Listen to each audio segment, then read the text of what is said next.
Hello. Today we're going to play a little bit with some masking techniques, and we're going to have a little bit of fun with what's called a removable masking tape. You can get this removable masking tape from any store that sells supplies for painting. Removable masking tape you can use there, or in a scrapbooking store just ask for masking tape. So I've taken one sheet of Whisker white paper and I've cut it in half the long way. Then I've scored it at 5.5, and that is going to be our base of the card. Then I'm going to lay it back down flat and line it up with one of the lines on my grid paper. So I'm using the grid paper today to help me keep the sides of this even. And I'm going to create a box around the inner part of this card. So what I'm doing is I'm looking at my grid paper and I'm trying to set up the masking tape so that about 3 full grid panels in from all sides has been covered by the masking tape. So again, I'm using the lines on my grid paper to keep all the edges of this base card even. So I use the grid paper and I count 1, 2, 3 rows and cover them, 1, 2, 3 rows and cover them. But you could do more or less. Just keep an eye on your grid paper so that you're aware that all sides are equal. Otherwise, you'll end up with a lopsided parameter square. Once you get all your masking tape down, just kind of rub it down. It'll hold your card in place as well. You want to grab a background stamp. And in this case, I used one of my favorites, which is the En Français background stamp with crumb cake ink. And I just ink it up. And I don't want this to come out too dark. So you'll see me grab a sponge and kind of dab some of that ink off. So I'm not rubbing, I'm kind of dabbing some of that ink off. And then I'm going to stamp so that the text is right side up, right on top of that area that I've masked off. And I call this kind of like the CPR method. I'm pressing with both hands. It's very similar to how you perform CPR to make sure the stamp goes down even. But remember, I did dab off some of the ink, so I'm not going to get a solid image, and that is exactly what I want. I want kind of a faded out script as my background. Then I'm going to take that same crumb cake and a sponge and kind of dab around the edges where I've masked. Now, because it's a script text, right, I'm going to have all these open areas unless I do this. So by dabbing around the edges with my sponge, what happens is I get a more defined square in this background area that I'm kind of creating by layering the background stamp and the sponging. Then you'll catch me spray a little bit of mist on this, and this is a shimmer mist, and I like the idea of making the background kind of glimmer. I want it to shine and sparkle. So I'll take a little bit of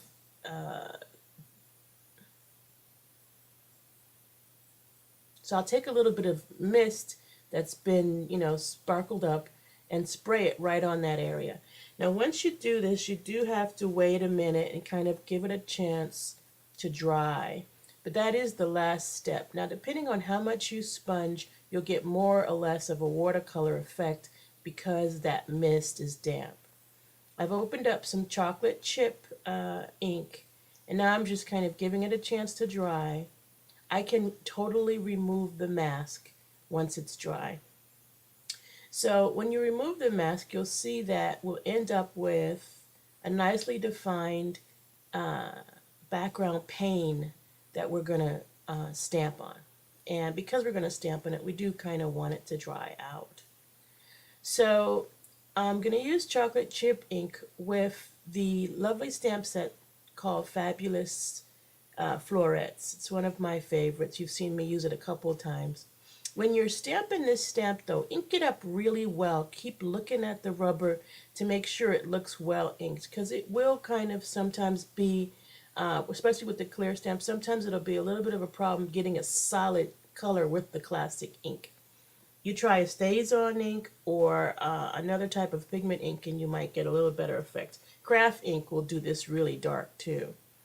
But so just you're kind of watching the stamp as you're inking it up to make sure it's fully covered And then I'm going to stamp mostly onto the pane, but a little bit off for some interest. And then I get that effect. Now, if you have any blotchy white areas, grab a marker of the same color as the ink you used and use that marker to kind of fill in those little gaps. And you'll find that you can hide those problems relatively easy if you only have classic ink and you don't have craft or a more pigmented ink.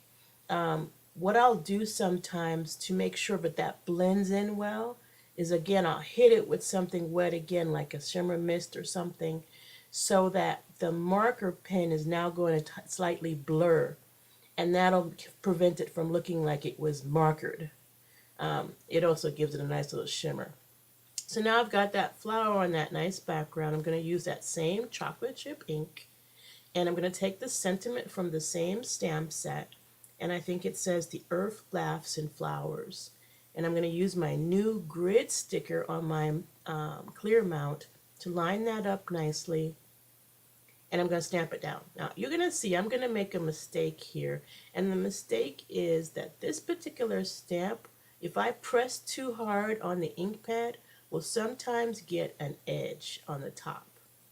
And I know this about this stamp because I've already seen it happen to me, but I guess I'm not paying attention here, and I let it happen again. But I'm going to show you how to resolve the problem so it doesn't happen to you. You can learn from my mistakes. So I stamped this down, and it's a very faint line, but you can see that I got a little bit of a line on the top of that sentiment.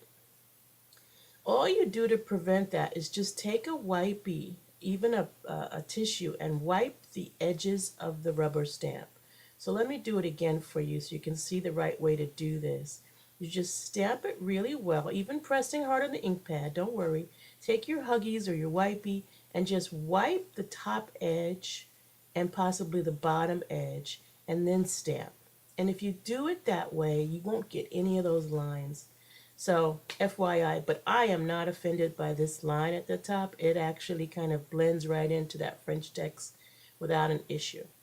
Now, I would consider this card done at this time, but many people would like to add some pops of color or just some embellishments. So I'm going to take these tiny pearls, and I love these little tiny pearls, and I will pop them down like in different areas on the background. Now, many people are used to taking these pearls and putting them in the center of flowers. Change that up a little bit. Add your pearls to like some random areas of the background, just to draw some new interest to the page. And what I've done is I've grouped them in groups of 3, 2, and 1, again, for a little bit of diversity. And then what you get there is you get this kind of accessorized background, gentle. Now, you want to pop a color? Here's an easy way to do a pop of color. Grab another stamp from the same stamp set and a colored piece of paper. So I'm going to take a little pink piece of paper, and I stamped I stamped the other image. That was the main image you used, but I'm going to use, and I used that sentiment, but at this time I'm going to use that little flower and just put it on a piece of pink paper. And then after I stamped it on a piece of pink paper, then I cut it out with my scissors and added dazzling diamonds to the center. Now I'm going to go into my drawer and grab a couple of glue dots. So just maybe put, these are the mini glue dots, but if you had regular glue dots, one would be enough. And then I'm just going to put that flower right on there. It fits nicely. And now I have a pop of color and a little bit of dimension on the card. So kind of a quick and easy thing. Play with your colors on this because I've done it in several color palettes, and I notice I like some color palettes better than others. So try it through a few combinations. I miss creamy caramel because I like that best for my background. All right, thank you.